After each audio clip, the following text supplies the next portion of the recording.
పవన్ కళ్యాణ్ కేంద్రం వాళ్ళు ఏదో పాచిపోయినట్లని ఆయన అన్నాడు. ఇంకా చంద్రబాబు నాయుడు అయితే మోడీని పూర్తి వ్యక్తిత్వ హననానికి అంటే పాలిటిక్స్లో దిగజారుడు ధనానికి అంటే ఈయన దాంట్లోనే ఈయన ఆరితేరిన వ్యక్తి చంద్రబాబు నాయుడు.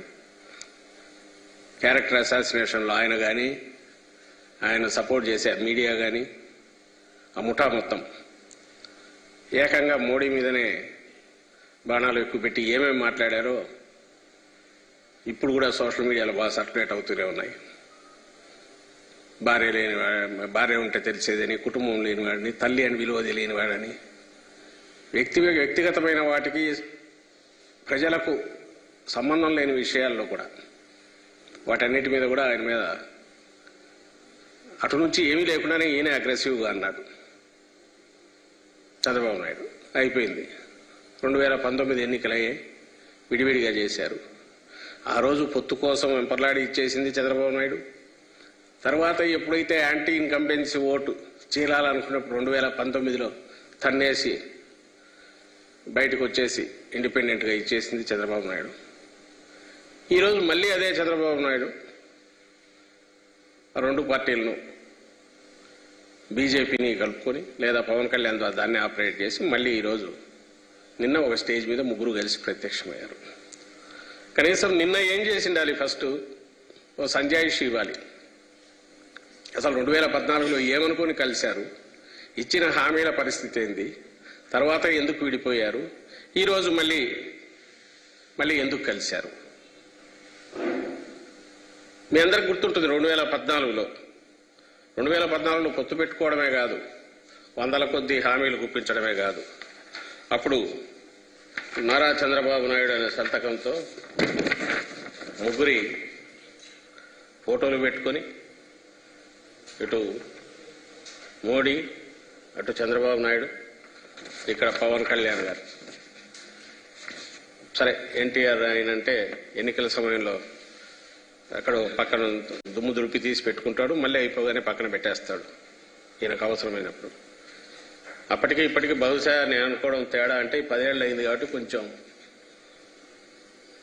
వయసు పెరిగింది, గడ్డాలు వచ్చింటాయి, ఇంకొంచెం నడిచింటాయి, డిఫరెంట్గా వస్తా ఫోటోల్లో తేడా కనపడుతుందేమో అని మిగిలిందంతా సేమ్ వాళ్లే. కింద నారా చంద్రబాబు నాయుడు సంతకం. ఇది క్లుప్తంగా మేనిఫెస్టోలో ముఖ్యమైన హామీలు అవి ఇక్కడ పెడుతూ వీటన్నిటికీ మాది పూచి అని ఆ రోజు రాష్ట్రం అంతటా ఇల్లు మొత్తం పంచారు. దాంట్లో 4-5 చూస్తే ఇవి కాక 600 హామీలు ఇచ్చినట్టున్నాడు మేనిఫెస్టోలో. లేకపోతే అదైతే ఇప్పుడు దొరకట్లే. ఇదేమంటే అప్పుడే తీసి పెట్టుకున్నాం కాబట్టి ఆ తర్వాత డిలీట్ చేసేశారు మేనిఫెస్టో.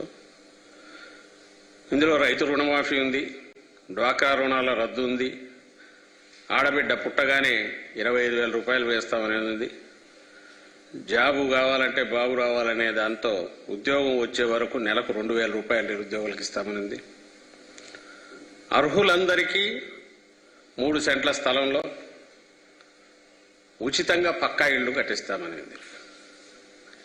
ఇవి దీనిలో ఉన్నవి. ఇదే ఎందుకు చూస్తున్నారంటే ఇక్కడ బాగా ప్రామినెంట్గా ఇంటింటికి పంచినారు, ముగ్గురు ఫోటోలు పెట్టినారు, అండ్ చంద్రబాబు నాయుడు సంతకం కూడా ఉంది. అందువల్ల దీన్ని చూపిస్తున్నాం. దీనికి సంజాయిషి ఇచ్చి ఉండాలి, ఎందుకంటే ఇవేం జరగలేదు కాబట్టి. ఏదో 1,00,000 కోట్ల దాకా ఉన్న రైతు రుణమాఫీ అరాకొర 10,000, 13,000 జరిగినట్టుంది 5 ఏళ్లకు. మీ బంగారం కూడా ఇళ్లకు తెప్పిస్తానన్న దాంట్లో అంతా కలిపితే 1,00,000 కోట్ల పైన ఉంది. దాంట్లో ఇచ్చింది 15,000 కోట్లు, 13,000 కోట్లు నాకు తెలిసి 5 ఏళ్లకు. ఇంకా మిగిలినవైతే అసలు ఏదీ లేవు. ఇంత అబద్ధాలు మోసపూరితమైనవి ఇచ్చి పైగా ఆ కూటమి అనేది కూడా పూర్తి 5 ఏళ్ళు కూడా ఉండకుండా మళ్ళీ ఇప్పుడు ఏ మోహం పెట్టుకుని ముగ్గురు ఒకే స్టేజ్ మీదకి వచ్చారు.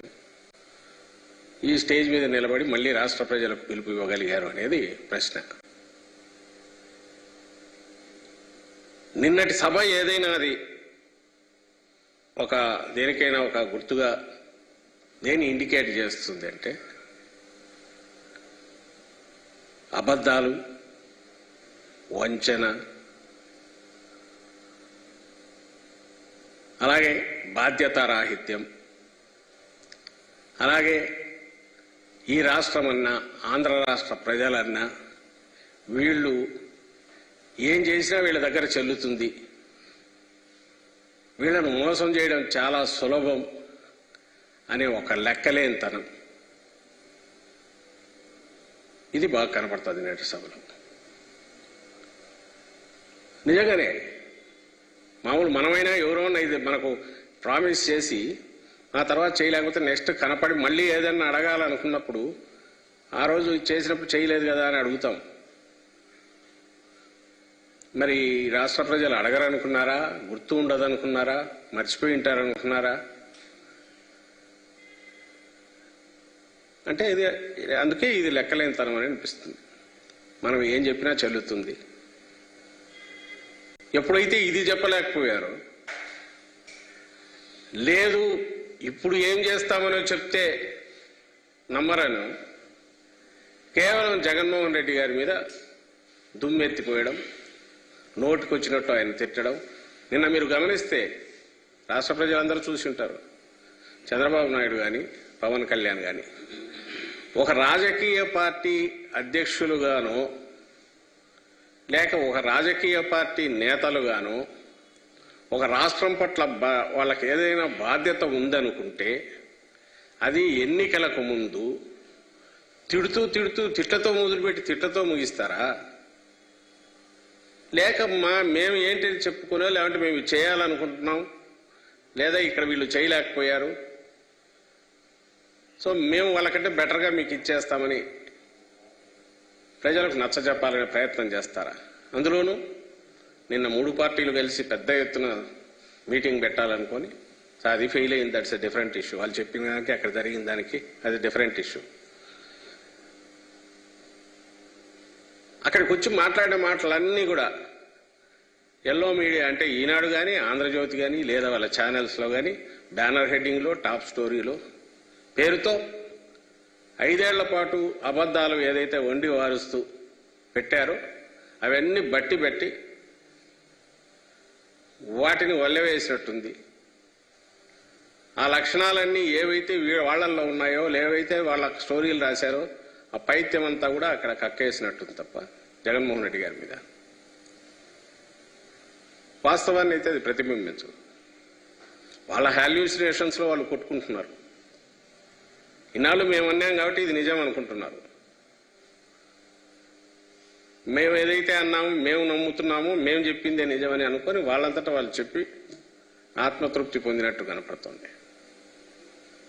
ప్రజలు ఆలోచించారని ఎందుకు అనుకుంటారు? నాకు అర్థం కాదు. జనం ఆలోచించాలా. నిన్న అక్కడ సాక్షాత్తు ప్రధానమంత్రి వచ్చాడు. ఆయన ఏ పార్టీ వాడైనా ప్రధాని. ఆ సభ జరిగిన తీరింది. అక్కడ ఒక ప్రహసనంలాగా మొత్తం గందరగోళంగా జరగడం ఏంది?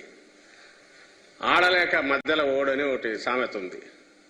నువ్వు డ్యాన్స్ చేయలేక వాడు సరిగా మధ్యలో కొట్టలేదు, అది వాయించలేదు, వాద్యం సరిగా పనిచేయలేదు, దానివల్ల చేయలేకపోయినా అన్నట్టు. వాళ్ళ మైక్ సిస్టమ్స్ ఫెయిల్ అయితే ఆ కన్సోల్ ఎవడు తీసుకెళ్లి ఎవడు జనంలో పెట్టుకుంటారు. జనం అక్కడ ఎక్కినారు. దానికి కారణం ఏంటంటే పోలీసులు రాలేదని. ఏ పార్టీ దీనికైనా సరే పెద్ద ఎత్తున కార్యకర్తలు చేరిన చోట పోలీసులు ఒక స్టేజ్కి ఉంచిపోలేదు. మా పార్టీ అయినా సరే నచ్చజెప్పాలని చూస్తారు, ఇది చూస్తారు తప్ప ఏదో వచ్చి లాఠీలు పట్టుకుని కొట్టరు, తొయ్యరు. మనకుండాలి అది. నా సిద్ధం సభలు జరిగాయి చూశారు కదా. అక్కడ కూడా ఎక్కడికెక్కడ వాళ్ళు మా కార్యకర్తలు నిజమైన కార్యకర్తలు డెడికేట్ కాబట్టి డిసిప్లిన్ క్రమశిక్షణ ఉంది. అయినా సరే ఎక్కువ మంది చేరిన చోట ఇబ్బంది లేకుండా చూడడానికి మన ప్రయత్నాలు మనం చేసుకోవాలనే కనీస జ్ఞానం లేకుండా